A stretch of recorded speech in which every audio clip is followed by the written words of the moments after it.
Rise and ground, folks. Guys, I'm on the way. This is an existing customer. They had a maintenance with us a while ago. But guys, I made a video here the last time I was here. This customer had that furnace that was noisy. And I think they had that inducer motor that was taped up. And we replaced the inducer motor and the noise went away. Guys, I didn't know this customer had 2 units there. She said that she has an AC for the second floor and an AC for the first floor. The AC for the second floor is working fine, but she said that the AC for the first floor wasn't turning on a few days ago, and she said her son came out to take a look at it, and her son said that something was going on with the wires, and she said that after he tried to do something with the wires, it still didn't work. So guys, I know at the bare minimum, probably the transformer burned out, but guys, fingers crossed, let's hope we can get this bad boy up and going. I'll see y'all when I get there. All right guys, I'm in the basement.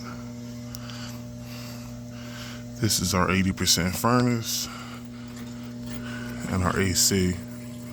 I want you guys to hear something. Hear that? All I did was turn the thermostat to AC and drop it.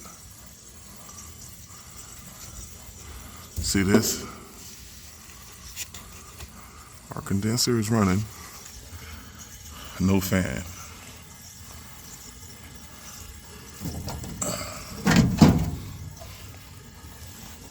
So,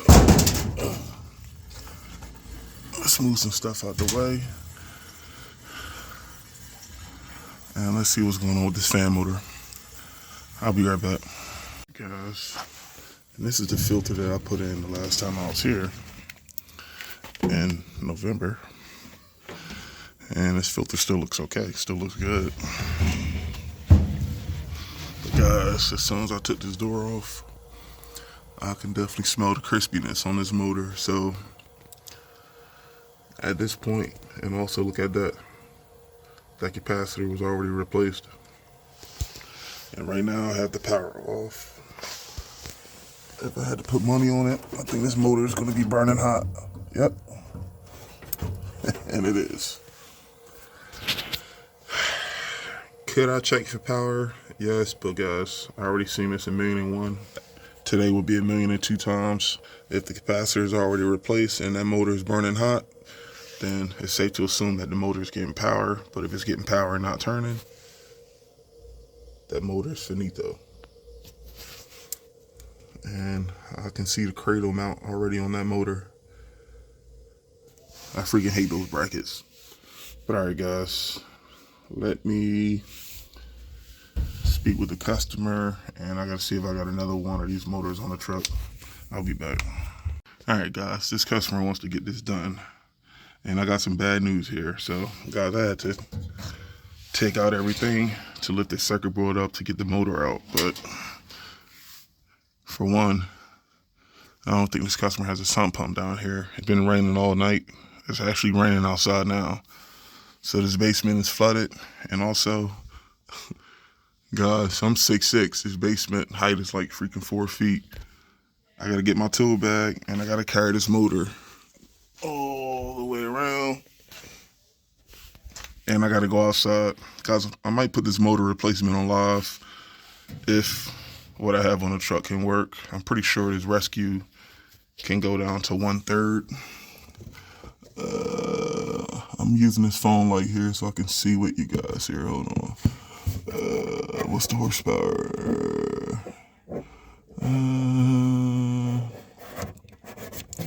6.8. Right here. Hold on. Blower.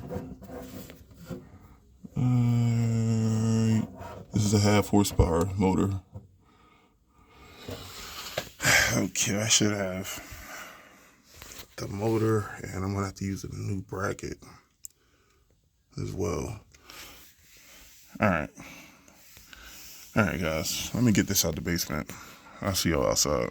Guys, I'm currently in the road. Instead of going live, I gotta get this done rather sooner than later. I don't want to be out how these people be driving out here. I don't want to be on this road longer than what I need to. But guys, what I'm doing now, I'm just sanding this shaft down. So when I put the the lubrication oil on, it's a better chance of this motor coming out. So I don't have to use my pulley puller. I'll use the pulley puller if I have to, but the point is, guys, you want the job to go as smooth as you possibly can without any complications. So, all right, guys, let me find the lubrication oil, and I got to get my wrench for my set screw. I'll be back. All right, guys. This motor came out without the pulley puller. And guys, I thought this was a cradle mount when I seen this inside the furnace, but this isn't a cradle mount, but we still can't use this bracket because the new motors don't have holes like how this one is. You see the perforated holes in the middle with the 2 screws. The new motors, you'll have to use a belly band bracket. Unfortunately, you can't use the same style here, but it is what it is, guys. Always come prepared. We always keep spare brackets on the truck just in case we run across this scenario. Ideally, you want to use the same bracket because you know it's going to line up the exact same way, but I'll show you guys if the new bracket holes don't line up with what we have here. There's a way around it. So, but let me get to it, guys. I'm going to crack the new motor out the box, and actually while I have this out, I'm going to clean this wheel up a little bit because, guys, I just spoke with a customer. She said her sump pump failed in that basement. It was a lot more water down there last week. They had to pump all that water out of the basement. So, guys, I can only imagine what was inside this furnace. So, but guys, let me take advantage of this open space here. I'm going to clean this wheel, and I'm going to get my bracket and my new motor. I'll be right back. Wait a minute. Hold up. Wait a minute, guys. Hold on. What in the bloody hell is this? You see this? Guys, out of the 100,000 motors that I put in, I never paid attention to this and this. You see this? Maybe this could work with that bracket. Guys, worst case, I got my universal bracket, but I'm gonna clean that old bracket off, and I'm gonna put this on a new motor and see if it works. I'll be right back. And we're back to where we started. No dice. Look at this, guys. Only one hole lines up, and it's not recommended for you to drill holes inside the motor. You definitely don't want to do that. But guys, only having one screw in, I don't think one screw is going to be big enough to support this motor. Even with the old motor, you had the top and the bottom screw secured on this bracket, so it was worth looking into for that brief 5 seconds. But I'm going to get the universal bracket, and we're going to get this bad boy up and going. All right, guys, I'll be right back. All right, guys, I got my new motor in, and it's freaking coming down like crazy out here, guys. I actually got my umbrella out here right now. But guys, I just used 5/16. Let me turn my light on so y'all can see. I just used 5/16 self-tappers. And guys, here's the thing. You never see me do this before. Most of the time, these universal brackets fit on the outer housing, but you're gonna have some rare occasions, especially with older furnaces, in which the universal bracket may not fit on the outer shell of the housing. For instance, this one fit like on the inseam. So I just had to drill 3 holes on the bracket, and I use 5/16 self-tappers. Now guys, there's nothing wrong with this, but make sure you guys have washers. I think Harbor Freight or Home Depot has them, guys. I'd like to use washers whenever I can on blow motor screws, especially if I'm not using the old screws. But guys, I actually ran out of my washers last week, and I keep a case of these in every single van, but this will work. But my recommendation, if you're using 5/16 screws, just make sure you use a washer. I couldn't even reuse the ones that came with this because this 5/16 screw is not big enough. Usually you'll use a 3/8 screw with the washer that comes with this universal bracket. But yeah, guys, I mean, with this is like an adapt and overcome type of situation, but this will still work. But like I said, in a perfect world, just make sure you guys have washers on it. This will only help the connection to avoid these screws from getting loose in the future. But all right, guys, now what I'm going to do is I'm going to flip this motor. Try not to get this motor wet, guys, because it's fucking coming down out here like crazy. But let me flip this motor, put the set screw on, and guys, I got to get this motor downstairs because I looked at the weather and it said that it was supposed to stop raining at 9 o'clock, and it's already 10 o'clock, guys, and it's still coming down like crazy. So, all right, guys, let me get to it and let me clean up a little bit. I'll see y'all when I get in the basement. All right, guys, I got the new motor in. Now I'm just mounting the accessories. Had to remount my transformer. Got my new 10 microfarad capacitor on. And I already got the wires from the motor hooked up.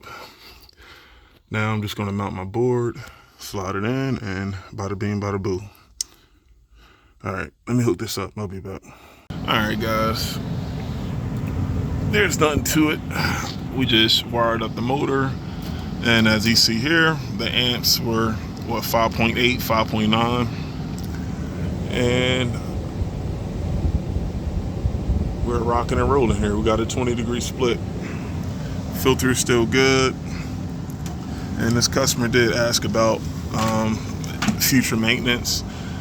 The upstairs unit is the newer of the two units. This furnace is at the top of the hill, getting ready to come down. You guys know what that means. This thing is definitely close to needing to get replaced. The only thing we did here was the inducer motor for the heat, and then now we did the blower motor for the AC. I know the AC, the coil and condenser, is probably about the same age as the furnace. I'm actually getting ready to go outside right now. I got to get out this basement. It's like pouring down. There's a bunch of water down here, guys. But let me get outside, and I want to take a look at the outside part of this unit here. All right, let me go outside. I'll be right back. All right, guys. This is the condenser for the first floor. We don't have any history here. We got more information on the furnace than we do the AC. This is actually the first time we came out to look at the AC here. And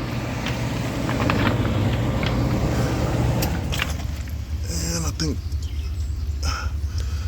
the thermostat just turned off here. What is this? A 3-ton? This unit still looks good. But guys, what I'm gonna do is I'm gonna sign this customer up for maintenance. Being that it looks like the condenser is, what, 2012? Yeah, so this thing is about 12 years old, 12, 13 years old. What I'm gonna do is I'm gonna sign this customer up for maintenance, so moving forward, we can just stay on top of just the small things, keeping everything clean. And we didn't look at the second floor, but I'll bring that up to her. So moving forward, like I said, we can just try our best to avoid breakdowns. But there you guys have it. No AC, bad blow motor. We put in a new rescue blow motor, tested everything, and now she's rocking and rolling. And the only recommendation moving forward here will be maintenance, and we are good to go. There you have it. Peace out. I'll see you guys on the next one. Bye.